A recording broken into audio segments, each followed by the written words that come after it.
Belakangan ini kian marak bermunculan vintage peer-to-peer lending ilegal alias pinjaman online atau pinjol ilegal. Banyak warga yang terjerembab ke pihak penyelenggara pinjol abal-abal. Akibatnya mereka terbebani dengan bunga dan denda selangit dari pinjol abal-abal itu. Guru honorer ini bernama Afifah Muflihati, warga desa Jatirejo, Kecamatan Suruh, Kabupaten Semarang, Jawa Tengah. Wanita 27 tahun ini sudah tak kuat dengan teror dan ancaman dari pihak pinjaman online yang setiap hari ia terima lewat pesan singkat dan media sosial. Afifah pun memilih menempuh jalur hukum. Kejadian berawal pada Maret lalu. Afifah sedang membutuhkan uang, kemudian ada iklan di telepon selulernya yang merujuk pada sebuah aplikasi pinjaman online. Ia pun menginstal aplikasi dan melakukan pinjaman secara online. Dalam aplikasi pinjol yang diunduh Afifah itu, ternyata terhubung dengan aplikasi pinjol lainnya.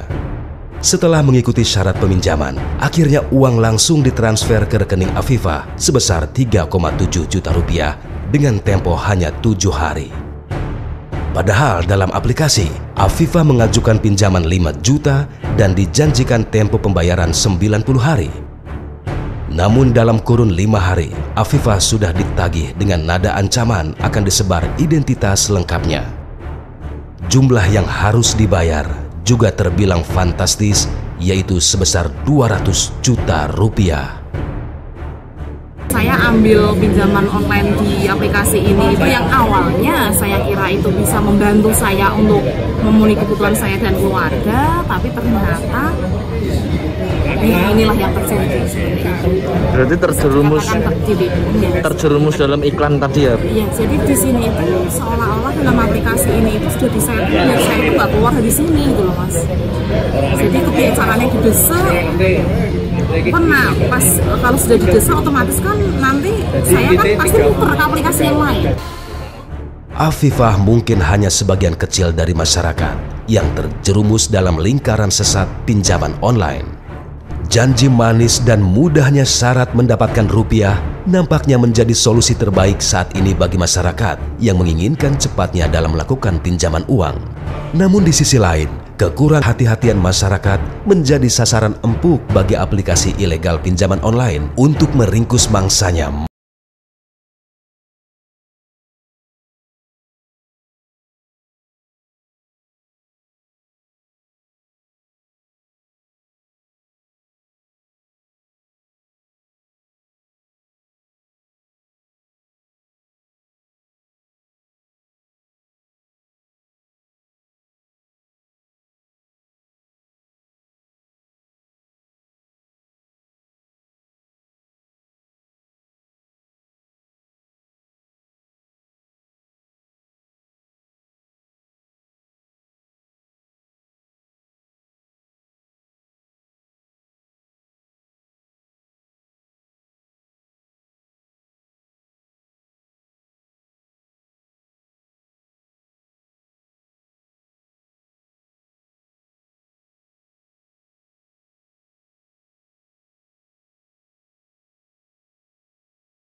Tak kuat lagi, malu, mungkin perasaan yang hingga kini masih ada di dalam jiwa wanita ini. Kisah pilu Yulia mungkin sama dengan Afifah. Dirinya terjebak dalam satu aplikasi, yang di dalam aplikasi itu ternyata ada 6 aplikasi pinjol lainnya. Dan itu memaksa dirinya untuk mengklik satu tombol dan nantinya akan terhubung dengan 6 aplikasi pinjol lainnya. Syarat yang mudah untuk mendapatkan uang membuat Yulia akhirnya tergiur. Ironisnya dari label yang tertera pinjaman 2,4 juta, pada akhirnya Yulia hanya menerima 1,8 juta rupiah. Namun yang menyulitkan dirinya adalah tetap harus mengembalikan uang pinjaman tersebut di angka 2,4 juta rupiah. Jadi itu satu aplikasi itu ada pengajuan 1 kali klik. Ketika saya mengklik itu akan lebih dari 1 pinjaman yang akan masuk ke saya. Itu bisa sampai 6. Oh, coba masih ada nih. Ya, ini ketika saya klik ini pengajuan sekali klik, 6-6-nya ini akan masuk ke dalam rekening saya dengan tapi di sini misalkan ini kan 2,4. Itu bukan 2,4 yang mereka transfer ke rekening saya. 2,4 itu biasanya saya hanya mendapat sekitar 1,8. Tapi bayarnya harus 2,4. 2,4, betul. Jadi kan ini hampir setiap hari pasti ada tagihan yang datang ke saya dan mengancam segala macam, dan dia tidak memberikan jeda waktu. Barang 1 jam aja kita tidak merespon, dia pasti akan langsung ancaman-ancaman itu keluar. Sangat kejam. Mungkin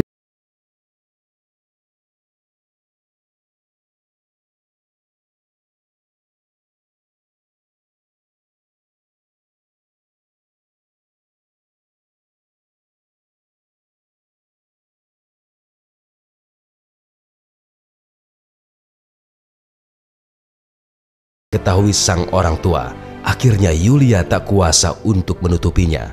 Orang tua Yulia pun akhirnya tahu. Di situ awalnya kan 196 hari. Kemudian pas persetujuan menjadi 7 hari. Tapi di hari kelima itu saya sudah mendapatkan WhatsApp teror untuk segera dibayarkan di hari itu, dan ada jamnya. Padahal kesepakatannya 7 hari. Betul. Mereka beralasan adanya perbaikan sistem. Jika tidak dibayarkan, data saya akan disebar ke kontak. Pernah sekali itu SMS ke ibu saya, padahal itu belum masuk ke jatuh tempo ya, masih di hari kelima. Dan itu waktu itu dia menyuruh saya untuk transfer di jam 8 pagi. Sementara dia itu SMS itu di jam 10 pagi untuk bayar. Karena saya nggak balas chat mereka di jam 8 pagi itu, mereka langsung SMS ke ibu saya. Ya, dia menyuruh saya untuk cepat membayarkan hutangnya dengan kata-kata yang tidak pantas lagi. Saya harus cari pinjaman ke sana ke sini, tapi di aplikasi itu jika saya belum bisa melunasi keseluruhan, mereka ada opsi yang namanya perpanjangan. Oh, kalau perpanjangan berarti gimana tuh sistemnya? Perpanjangan itu mereka akan memberikan nominal. Contohnya misalkan 3 juta pinjamannya. Itu mereka akan perpanjangan senilai Rp1.200.000 hanya untuk 5 hari ke depan. Tak tahan dengan segala ancaman yang diberikan pinjol kepada Yulia, membuat Yulia harus putar otak. Dan sampai pada akhirnya dirinya harus berhutang lebih dari Rp200 juta dari 99 aplikasi yang ia jalankan. Tak hanya berhutang kepada pinjol, untuk menutupi akibat terjerat dari pinjol, Yulia pun harus melakukan pinjaman kepada keluarga dan kerabatnya. Keputusasaan hingga ingin mengakhiri hidupnya pun sudah terpikirkan oleh Yulia demi terbebas dari jeratan pinjaman online. Berawal melakukan pinjol sebagai biaya pengobatan sakit kanker yang diderita Yulia, bagi Yulia, justru dengan ancaman dan jebakan yang dilakukan pinjol ini, membuat Yulia seakan dibunuh secara perlahan-lahan. Dan informasi juga ibu sampai pakai aplikasi itu 99 aplikasi itu, betul Bu? Betul. Gimana tuh ceritanya? Di sini saya sampai memakai 99 aplikasi hanya untuk menutup pembayaran-pembayaran ini semua. Pakai 99 aplikasi itu dalam jangka waktu berapa lama? 3 bulan. 3 bulan itu. Berarti kalau misalnya di total Bu, dari pakai aplikasi pertama sampai ke 99 aplikasi itu, berarti total Ibu pinjam berapa? Yang saya bayarkan itu totalnya 215 juta. Akhirnya saya harus pinjam dengan keluarga, teman, kerabat. Ya sampai detik ini pun saya masih punya pinjaman dengan keluarga dan kerabat dan teman-teman saya hanya untuk menutupi itu. Karena buat saya di tengah kondisi kesehatan saya saat ini itu lebih membuat saya drop setiap harinya ketika saya tidak melunasi itu gitu. Ya berat ya rasanya. Terkadang saya pernah sampai di titik saya mau mengakhiri hidup saya sudah nggak kuat, dan saya sudah sampai berpesan ke anak saya yang usianya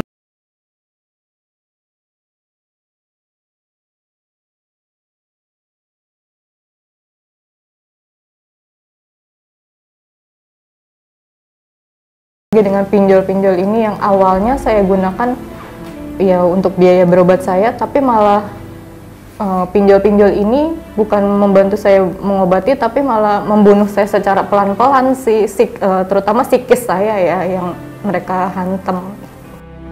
Setelah melakukan transaksi dengan 99 aplikasi pinjol ilegal, Yulia pun akhirnya membuka peluang dengan masuk ke aplikasi pinjol legal demi untuk melunasi uang yang ada di aplikasi pinjol ilegal. Hanya karena terlambat 1 hari melakukan pembayaran dari batas waktu yang telah diberikan, lagi-lagi Yulia harus mendapatkan perlakuan yang sama ketika tidak merespon pesan singkat yang dilayangkan pihak pinjol legal kepada dirinya.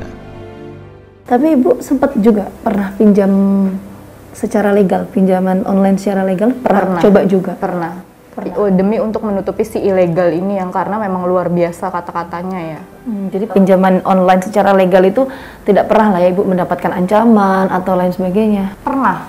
Oh pernah juga? Pernah. Gimana ceritanya itu Bu? Saya itu terlambat bayar 1 hari, tapi mereka mengancam menyebarkan kontak. Oh itu sempat dikirimkan ke Ibu? Iya, ini sempat. secara apa? Langsung? Secara WA. Atau gimana? Bagaimana untuk pinjol-pinjol yang legal Pak? Karena beberapa waktu ini, belum lama ini saya mengalami pengancaman dari pihak pinjol ilegal bahwasanya jika saya tidak membayar akan disebarkan ke kontak pribadi.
Susunya karena saya tuh sampai kehabisan uang untuk beli susu dia.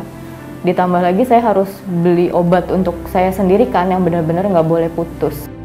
Keputusasaan Yulia akan kehidupannya yang terlilit jeratan pinjol membuat Yulia pada akhirnya mengirim surat kepada Presiden Joko Widodo. Saya juga dengar Ibu sempat mengirimkan surat terbuka kepada Presiden, itu betul Bu? Iya betul. Apa yang jadi alasan Bu? Karena saya udah ngerasa terbebani sekali ya, berat sekali rasanya, saya sudah buntu, saya harus seperti apa ya, saya berharap Pak Presiden bisa membantu itu. Sudah dapat tanggapan? Sampai saat ini dari Presiden belum ada, tapi saya juga kemarin menyurati ke pihak Satgas dan juga OJK dan mereka menjawab itu.